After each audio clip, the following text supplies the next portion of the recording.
고등학교 물리학 1 어디 한번 해볼까요? 안녕하세요 여러분.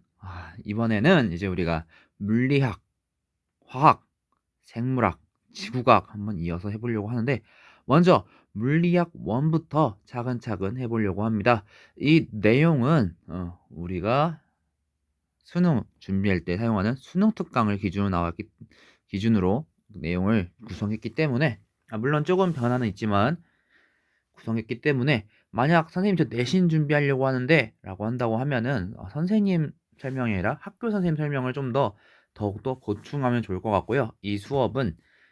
이 영상들은 우리 친구들이 시험을 준비할 때 마지막으로 준비하는 것보다도 가장 처음으로 어떻게 시작해야 될지 모르겠을 때 혹은 가장 마지막에 내가 알고 있는 것들을 점검할 때 아주 가볍게 참고하고 여러분들이 이 내용들을 그냥 보고 끝나는 것이 아니라 또 참고하여서 여러분들이 공부하는 방법이나 공부한 내용들이 어떻게 되는지 점검하는 식으로 여러분들이 참고하셨으면 좋겠습니다.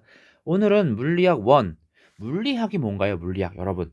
물리학 힘을 가지고 물체의 운동을 표현하는 학문이다 라고 할 수 있겠는데요. 모든 물리, 모든 만물들, 모든 물건들이 그 이치 중에 어떤 움직임에 대한 현상들, 움직임에 대한 표현들을 그 물리학이라는 학문에서는 전체적 어떠한 물체들이 서로 작용하는 힘, 그리고 그로 인한 운동의 표현들 이런 것들을 다루는 학문이다 라고 할 수 있을 것 같습니다.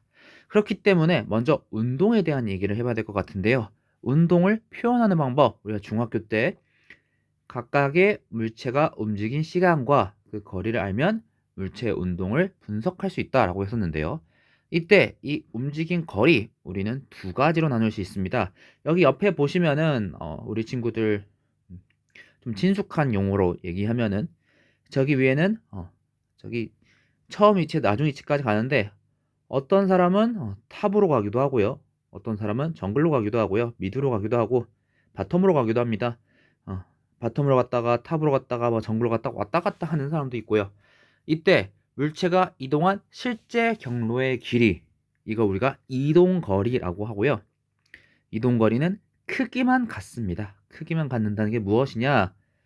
그 밑에 변위랑 비교해서 얘기해 볼게요. 변위 위치 변화량을 나타내는 물리량으로서 처음 위치와 나중 위치 그 위치의 차이, 위치의 변화만 가지고 얘기를 하고요. 그걸로 끝나느냐? 예를 들어서 이 변위에서 화살표가 없다면 이 변위가 어떤 방향인지 모른다면 우리가 처음 위치에서 나중 위치로 갔는지 혹은 나중 위치에서 그러니까 우리 탑에서 적군의 탑으로 갔는지 혹은 반대편에서 왔는지 혹은 뭐 예를 들어 물체가 떨어진다라고 하면은 이게 방향을 우리가 표현해주지 않는다면 변위에서 방향을 나타내주지 않는다면 얘가 떨어지는 중인지 혹은 거꾸로 올라가는 중인지 모릅니다. 그렇기 때문에 변위는 위치 변화를 나타내는 물리량으로서 우리가 이동거리랑 헷갈릴 수 있지만 그냥 혹은 단순히 이동거리는 왔다 갔다 변위는 가장 그 중에 짧은 거리라고 생각할 수도 있지만 방향까지 갖는다는 거 우리 친구들이 나중에 고3 때 배우죠. 아마 고2, 고3 때 배우는 벡터라는 것과 좀 관련이 있어서 좀 설명을 해드리고요. 그 거리는 처음 위치, 나중 위치까지 이은 거리로서 직선 거리로서 역시 처음 위치, 나중 위치로 방향을 갖습니다. 물체의 빠르기를 나타내는 물리량 두 가지가 있는데요. 역시 이동거리와 변이, 물체의 경로를 나타내는 게 두 가지가 있듯이 물체의 빠르게 나타내는 물리량 속력이 있겠고요. 속력 중에 평균 속력은 전체 이동거리를 전체 걸린 시간으로 나눠준 것입니다. 하지만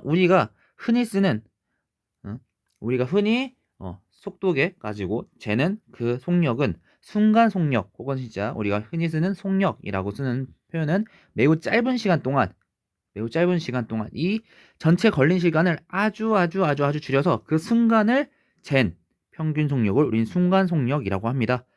반대로 속도 역시 얘기해 볼 수 있는데요. 속도는 우리가 중학교 때까지 속력과 속도를 혼용해서 썼지만 빠르기와 운동 방향 함께 나타내는 물리량이에요.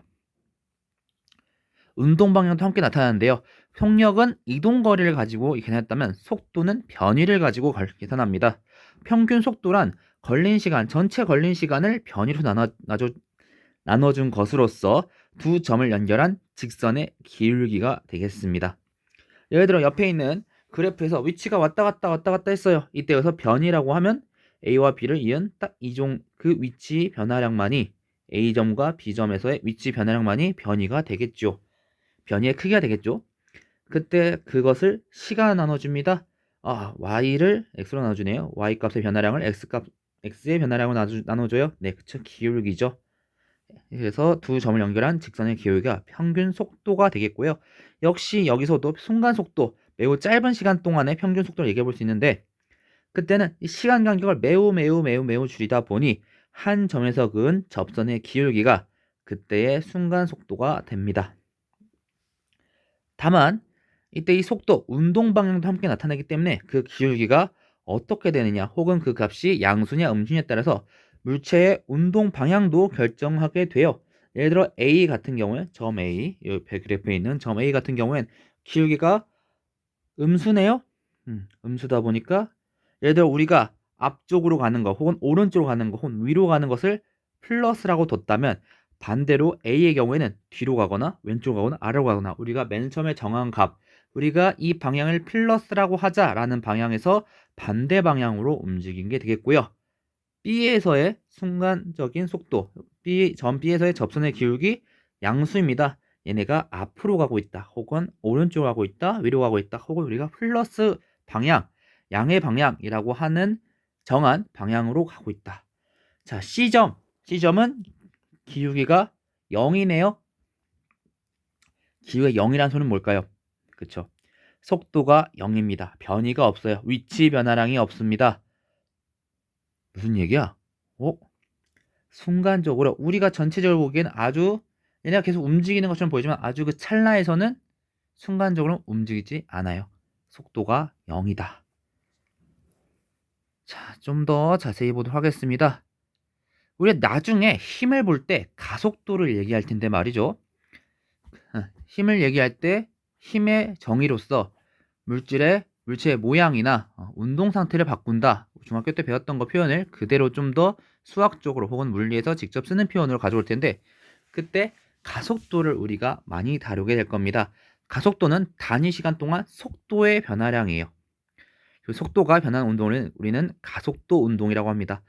가속도 역시 두 가지로 나눌 수 있는데요. 평균 가속도는 걸린 시간, 전체 시간들 중에 속도 변화량을 걸린 시간, 전체 걸린 시간으로 나눠준 값이 되겠고요. 순간 가속도 역시 이 걸린 시간을 매우 짧은 시간으로 줄여줬어요. 그때 평균 가속도가 되겠고요. 그 동안의 평균 가속도가 되겠고요. 시간과 속도 그래프에서의 기울기가 되겠습니다. 아까 속도가 시간과 위치 그래프에서의 순간적인 기울기였다면, 접선의 기울기였다면 순간 가속도는 시간과 속도 그래프에서의 순간적인 접선의 기울기다. 그래서 선생님이 일부러 다 일차함수로 되어 있는, 다 직선으로 되어 있는 그 그래프를 갖고 왔는데요. 구간 1에서는 속도가 양수네요. 속도가 양수라는 건 아까 말했다시피 앞으로 이동한다는 거예요. 앞으로 이동한다는 거예요. 그리고 기울기도 양수네요. 가속도 역시 양수입니다. 앞으로 이동하면서 점점 속도가 빨라져요. 그렇죠? 가속도가 양수라는 건 점점 속도가 증가한다는 얘기고요. 또 역시 속도가 양수기 때문에 앞으로 이동한다는 뜻입니다. 그러다가 어느 순간 속도가 최대치를 찍고 나서는 다시 기울기가 줄어들면서 기울기가 음수가 되면서 속도가 줄어들기 시작했어요. 가속도가 음수이므로 속도는 점점 줄어들어요. 하지만 우리가 헷갈리면 안 되는 것이 여전히 속도가 양수기 때문에 앞으로 이동해요. 여기서의 앞으로라는 표현은 그냥 임의적으로 제가 양의 속도, 양의 방향을 앞이라고 하자라고 그냥 제가 얘기했기 때문이지 각각의 상황에서는 오른쪽이거나 위이거나 혹은 뒷방향일 수도 있습니다. 이건 우리가 정하기 나름이니까요. 그러다가 속도가 순간적으로 0이 되고요. 구간 3에서는 속도가 음수가 됐습니다. 음수가 됐다고 해서 가속도가 또 방향이 음에서 양으로 바뀌느냐 그러진 않죠. 계속 기울기는 음의 방향. 기울기가 음수입니다. 가속도는 계속 음이기 때문에 속도는 계속 감소해요. 속도는 계속 감소하지만 달리 말하면 이미 0보다 내려갔기 때문에 음수기 때문에 속도의 크기 자체는 커지고 있어요. 예를 들어 구간 2에서 5, 4, 3, 2, 1, 0 이렇게 줄어들었다면 구간 3에서는 계속 마이너스 1, 마이너스 2, 마이너스 3, 마이너스 4, 마이너스 5 점점 속도는 감소하고 있으나 그 크기는 증가하고 있고요. 뒤로 이동하겠네요. 음수가 되었으니까. 구간 4입니다. 자, 가속도가 다시 기울기가 양수가 됐어요. 기울기는 양수이므로 가속도가 양수고요. 속도의 크기는 속도 자체는 다시 또 증가할 거예요. 마이너스 5, 마이너스 4, 마이너스 3, 마이너스 2, 마이너스 1. 하지만 크기는 점점 감소합니다. 뒷방향으로 이동하긴 하는데 점점 느려지고 있어요. 그러다가 어느 구간에서 다시 순간적으로는 속도가 0이니까 멈출 거고요. 다시 구간 5에서는 쭉 속도가 다시 빨라지면서 증가하면서 앞으로 이동합니다. 그래서 이 운동을 전체적으로 위치를 표현한다고 하면은 점점 빠르게 앞으로 가고 있다가 어느 순간부터 앞으로 가긴 가는데 점점 느려져요. 그러다가 어느 순간에 멈추고요. 다시 뒷방향으로 이동합니다. 뒷방향으로 이동하면서 빠르게 뒤로 이동하다가 다시 또 점점 천천히 어느 순간부터 빠르게 뒤로 가다가 점점 천천히 뒤로 가더니 또 멈추고 다시 앞으로 가기 시작한다. 여러분들이 각각의 그래프에서 기울기가 나타나는 것이 무엇인지 그리고 다시 한번 얘기하겠지만 나중에 이 시간과 속도 그래프에서 아래 면적이 위치의 변화량이 돼요. 즉 무엇이냐? 구간 1에서 색칠된 부분 그래프 아래 면적이 구간 1에서의 위치 변화량이 되겠고요. 또 구간 2에서의 위치 변화량, 구간 3에서의 위치 변화량 각각이 된다는 거 나중에 다시 한번 설명하겠지만 여러분들 좀 한 번 더 미리 좀 말씀을 드리겠습니다. 자, 이제 이런 것들을 가지고 운동을 직접적으로 이제 우리가 수학적으로 얘기하기 전에 운동에 대해서 한번 일단 나눠볼 텐데 운동은 등속도 운동 혹은 등속 직선 운동 처음엔 속력과 운동 방향이 일정한 운동이 있어요. 예를 들어 우리가 타고 다니는 무빙워크 같은 경우에 시간에 따라 속도가 바뀌지 않아요. 그리고 운동 방향도 바뀌지 않아요. 계속 앞으로 그리고 일정한 속력으로 가고 있죠.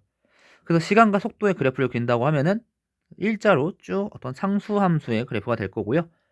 시간과 위치의 그래프를 그린다고 하면은 계속 시간이 일정하게 증가하면 증가할수록 속력 역시 속도가 일정하기 때문에 위치도 똑같이 일정하게 증가할 거예요.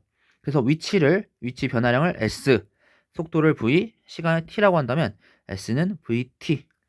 그때 계산은 역시 우리가 그냥 식을 외워도 되게 좋지만 그래프 아래 면적이라는 걸 우리가 알 수 있겠네요. 속도가 그냥 V일 때 그 아래 면적 V와 시간을 곱해준 값이 위치의 변화량이다. 자, 속력만 변하는 운동도 있어요. 자유낙하하는 공, 길게 일정한 빗면에 놓은 물체 등 운동 방향은 일정합니다. 아래로 떨어지거나 혹은 빗면 따라 쭉 내려가는데 기회가 또 일정하니까 쭉 내려가는데 속력은 변해요. 이러한 운동을 우리가 등가속도 직선 운동이라고 하는데요. 직선상에서 가속도가 일정한 운동이에요. 가속도가 일정하다는 건 뭘까요? 물론 가속도가 0일 때도 일정하다고 할 수 있겠지만 그건 등속도 운동으로 우리가 얘기하고요. 등가속도 운동, 가속도가 일정하다, 속도가 계속 증가하거나 감소하는 걸 얘기하겠네요. 그렇기 때문에 처음 속도가 V0라고 한다면 시간과 속도의 그래프에서는 V0에서부터 점점 그 기울기, 가속도만큼 증가하는 그래프가 되겠고요.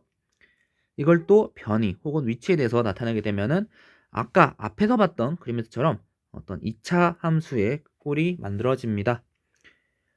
여기서 좀 더 자세히 얘기하면 나중의 속도는 처음 속도에서 또 시간에 따른 속도의 변화량 AT만큼 증가하거나 감소한 만큼이 되겠고요. 이때 시간과 속도 그래프의 아래 면적이 위치 변화량 변이기 때문에 이걸 계산해주면 아래 면적은 이 직사각형 모양의 면적은 V0와 T를 곱한 값. 하지만 위에도 있죠. 삼각형 꼴. 가로는 가로는 역시 시간 t인데 세로가 at죠. t 곱하기 at. 그리고 삼각형이니까 2분의 1 해서 더해지면 v0t 더하기 2분의 1 at 제곱. 변이는 이렇게 나타나진다. 근데 여기서 한 가지씩이 더 나와요. 여기서 이제 v0에 t에다가 아까 v는 v0 더하기 at에서 t만 남겨놓고 정리한 다음에 얘를 뒤에 식에다가 대입하게 되면 우리가 시간을 알지 못해도 가속도와 위치만 변이만으로 속도를 알 수 있거나 속도의 각각의 속도만 가지고도 위치나 가속도를 알 수 있는데 그 식이 다음과 같이 EAS는 V0 2 곱하기 가속도 곱하기 변이는 나중 속도 제곱 빼기 처음 속도의 제곱 이렇게 나타낼 수 있다. 등가속도 직선운동은 또 평균 속도도 우리가 얘기해 볼 수 있는데요. 처음 속도와 나중 속도를 더해서 2를 나눠준 거다. 역시 말 그대로 평균 속도. 우리가 물리가 많이 어렵다고 하는 친구들이 있는데 그 각각의 정의가 무엇인지 잘 정리해 주면은 여러분들 그 정의에서부터 충분히 우리가 유도해 볼 수 있습니다. 운동 방향만 변하는 운동도 있겠네요. 등속 완운동. 등속에서 여기서 등속이란 말은 등속도를 얘기하는 게 아니고요. 등속력을 얘기하는 겁니다. 등속도라면 운동 방향도 일정해야 될 텐데 계속 운동 방향이 바뀌어요. 선생님 원궤도를 따라 계속 똑같이 움직이는데요. 아니요. 이 운동 방향은 이때 운동 경로의 접선 방향으로서 계속 끊임없이 바뀌고 있어요. 하지만 속력이 바뀌지 않기 때문에 빠르기는 변하지 않기 때문에 얘가 원궤도로 돌고 있게 되는 겁니다. 속력과 운동 방향이 먼저 변하는 운동, 비스듬히 던진 물체나 진자 운동이 되겠는데요. 우리가 통합과학에서도 봤었죠. 비스듬하게 던지면 점점 올라가면서 속도가 줄어듭니다. 운동 방향도 바뀌게 되고요. 반대로 이제 내려오면서 속력은 증가하게 되고요. 또 운동 방향도 역시 바뀌게 되고 진자 운동 역시 내려가면서 속도가 증가하고요. 올라가면서 속도가 감소합니다. 이거를 우리가 나중에 역학적 에너지 가지고도 얘기해 볼 수 있을 것 같은데요. 우리가 중학교 3학년 때 배웠던 역학적 에너지, 위치 에너지가 혹은 이제 고등학교 때는 이제 포텐셜 에너지라 배우는데 포텐셜 에너지가 다 운동 에너지 바뀌면서 운동 에너지가 포텐셜 에너지 바뀌면서 역학적 에너지는 보존되지만 그러면서 우리가 속도가 증가하고 높이가 변화하고 이런 걸 얘기했었죠. 역시 그런 것들로도 우리가 해석해 볼 수 있을 것 같습니다. 밑에 있는 그림은 이제 스키 점프를 우리가 수능 특강에 실려 있어서 한번 갖고 봤는데 스키 점프 맨 처음에 기회가 일정한 빗면을 따라 쭉 떨어집니다. 방향은 일정하고 속도만 바뀌어요. 등가속도 직선 운동을 하게 되고요. 그러다가 아주 평평한 길에서는 등속도 운동을 하게 돼요. 그냥 쭉 처음 가던 속도로 쭉 가기 때문에 그리고 일정한 방향 가기 때문에 등속도 운동을 하게 되고요. 끝에 이제 점프라는 곳에서는 이제 속력과 운동 방향이 모두 변하는 운동을 하게 됩니다. 오늘은 물리 첫날로서 먼저 우리가 운동을 얘기하기 위해서 각가지 그 분석할 우리가 앞으로 분석할 도구들에 대해서 분석할 물리량들에 대해서 배우고 또 운동을 간략하게 나눠 보았는데요. 다음 시간에는 이제 실제로 힘에 대해서 얘기하면서 힘이 작용할 때 무엇이 변하는지 그리고 그걸 가지고 우리가 어떤 것들을 알 수 있는지를 얘기해 보도록 하겠습니다. 오늘 너무나도 수고하셨고요. 그러면 다음 시간에는 고등학교 물리학 1 어디부터 볼까요?